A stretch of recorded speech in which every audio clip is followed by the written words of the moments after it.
Bonjour chers amis, c'est Mohamed Din Fadiga, communément appelé sur Facebook Nourdine Ibn Diarry et sur YouTube Mohamed Din Fadiga. Et comme on l'avait dit la fois dernière, après quelques mois déjà, nous allons commencer encore les cours de philosophie et de français déjà niveau collège.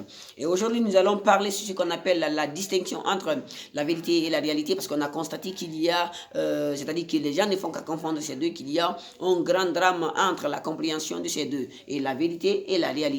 Quelle est la différence entre ces deux et qu'est-ce qu'on peut comprendre à ce niveau, et est-ce qu'il y a réellement l'accord, ou bien il y a un point commun entre ces deux, et nous devons savoir cela. Et avant qu'on ne commence sur la distinction entre ces deux, il faut savoir d'abord la définition de ces deux termes que nous allons aborder aujourd'hui. Et parlant de la vérité, on doit savoir que par définition, la vérité c'est l'adéquation de la pensée à la réalité. La vérité, si réellement ce que nous disons et ce qui est, s'il y a la concordance entre ces deux, c'est ce qu'on appelle la vérité.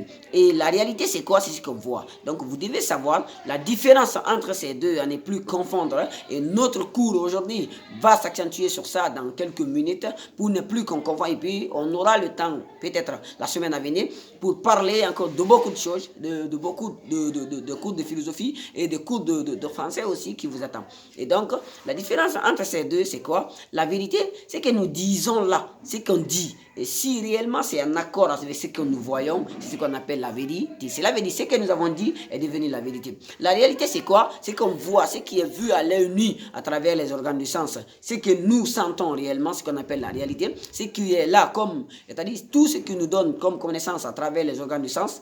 Les nœuds, c'est-à-dire le nœud, je voulais dire, les yeux, les ouïes déjà, la langue, la peau, et tout ce qui nous donne comme la connaissance, qu'on appelle la réalité. Et si je dis par exemple que le sac est déposé sur la table, j'ai dit ce que j'ai dit là, et je trouve le sac sur la table, cela veut dire ce que j'ai dit est devenu la vérité. Et ce qui est, c'est la réalité. Donc ce que j'ai dit, et on voit réellement la concordance, on voit le sac, ça devient maintenant la vérité. Donc la réalité est ce qui est vu, ou bien ce qui est. La vérité est ce qui est dit. Donc, est-ce que réellement ce qui est dit est toujours une vérité? Point d'interrogation. Comment ça peut devenir une vérité? Ça devient une vérité, c'est quand on dit, par exemple, le sac est sur la table. On voit le sac sur la table, ça devient, ce qu'on a dit, ça devient maintenant une vérité. Et voilà un peu, ça peut devenir aussi le mensonge. Comment ça devient le mensonge? Et c'est que si je dis, par exemple, le sac est sur la table, et je ne trouve pas le sac sur la table, et donc, ce que j'ai dit là est devenu le mensonge, et ce qui est n'est plus,